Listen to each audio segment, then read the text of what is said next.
ผมเคยมาที่เมืองต้าลี่ครั้งแรกเมื่อเดือนธันวาคม 2536 และในครั้งนี้ผมและทีมถ่ายทำได้ไปชมเจดีย์3 องค์ที่ใหญ่ที่สุดบนพื้นที่กว่า 500 ไร่ มีเจดีย์คู่สูงเสียดฟ้าตั้งตระหง่านตาสูงเป็นแท่งใหญ่ และมีพระพุทธรูปขนาดใหญ่มากในวัดฉงเชิ่ง คงต้องยอมรับว่าตั้งแต่เกิดมาผมไม่เคยเห็นวัดไหนมีขนาดใหญ่เท่านี้มาก่อนเลย ผมเดินไปเรื่อยๆจนรู้สึกปวดขา แต่เดินเท่าไหร่ก็ยังไม่ชนรอบเสียที ผมไม่สงสัยเลยว่าสถานที่แห่งนี้จะสร้างรายได้มากมายมหาศาลขนาดไหน เพราะนักท่องเที่ยวต่างเข้ามาเที่ยวชมและสักการะพระพุทธรูปองค์ใหญ่กันอย่างไม่ขาดสายตลอดเวลา จากสิ่งที่ได้เห็นทำให้ผมอดคิดเล่นๆไม่ได้ว่าวัดแห่งนี้น่าจะเป็นสถานที่มีคนเข้ามาเที่ยวชมและสักการะมากที่สุดแห่งหนึ่งในโลกก็ว่าได้ผมประมาณว่าน่าจะมีนักท่องเที่ยวไม่ต่ำกว่าเรือนหมื่นต่อวันปัจจุบันนี้รัฐบาลจีนให้เสรีภาพแก่ประชาชนในการนับถือศาสนามากขึ้นผมทราบมาว่าประชากรจีนกว่า 10% นั้นนับถือศาสนาพุทธถ้าเทียบเป็นตัวเลขก็ประมาณ100 กว่าล้านคนทีเดียวและนับวันจะมีแนวโน้มที่ชาวจีนจะหันมานับถือศาสนาพุทธกันมากขึ้นจนจีนกลายเป็นประเทศที่มีพุทธศาสนิกชนมากที่สุดในโลกไปเสียแล้วเช้าวันที่ 21 พฤษภาคม 2554 ผมออกเดินจากทางเมืองต้าลี่ผ่านเมืองฉู่สงแล้วไปพักกันที่เมืองอันหนิงเมืองตากอากาศที่มีบ่อน้ำพุร้อนอันลือชื่อซึ่งอยู่ห่างจากคุนหมิงเมืองหลวงของมณฑลยูนนานเพียง30 กิโลเมตรเท่านั้น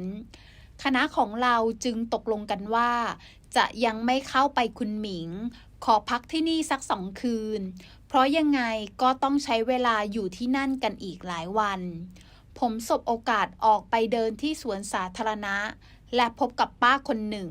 ที่กำลังแต้มไฝให้กับเด็กสาวในตลาดสดด้วยความสงสัยผมจึงเดินเข้าไปถามป้าว่าทำอาชีพนี้มานานหรือยังคะเนจากสายตาผมว่าคงอายุเกิน80 ปีสอบถามได้ความว่าตอนนี้แกอายุ86 ปีแล้วยึดอาชีพแต้มไฝมาตั้งแต่ยังสาว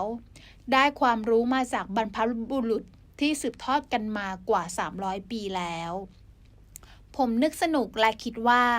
น่าจะทดลองใช้บริการจากป้าคนนี้ดูบ้างจึงถามว่าคิดราคาเท่าไหร่แกตอบว่า3 หยวนคิดเป็นเงินไทยประมาณ15 บาทผมลองชั่งใจตัวเองดูอีกทีแล้วบอกแกไปว่าผมจะให้5 หยวนผมตัดสินใจแต้มไฝตรงแก้มที่ติดตัวผมมาตั้งแต่เกิดออก1 เม็ดแกเอาขวดที่ใส่ยาสีเทาอ่อนมาแต้มไฝขนาดแต้มไฝรู้สึกแสบบริเวณที่ถูกแต้มเสร็จแล้วยังไปไหนไม่ได้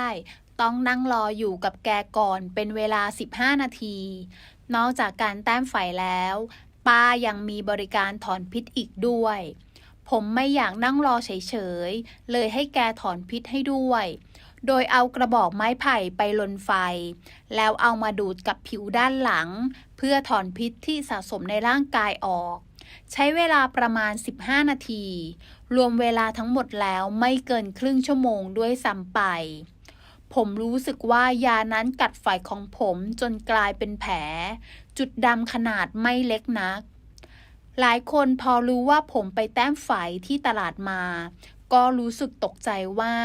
ทำไมผมจึงกล้าทำเช่นนั้นผมบอกว่าเมื่อผมถามป้าคนนั้นซึ่งดูท่าทางเป็นคนใจดีแกบอกว่าเป็นวิชาความรู้ของตระกูลผมจึงนึกสนุกและอยากทดลองเล่นๆดูแต่ชาวบ้านกลับมองว่าอันตรายและไม่ควรทำนับเป็นนิสัยนึกสนุกชอบลองของใหม่ของผมโดยแท้แต่หลังจากนั้นไม่กี่วันไฝที่แก้มจางหายไปจนทุกวันนี้มองไม่เห็นไฝเม็ดนั้นอีกแล้วขอจบการเล่าหนังสือเสียงไว้เพียงเท่านี้แล้วพบกันใหม่สวัสดีค่ะ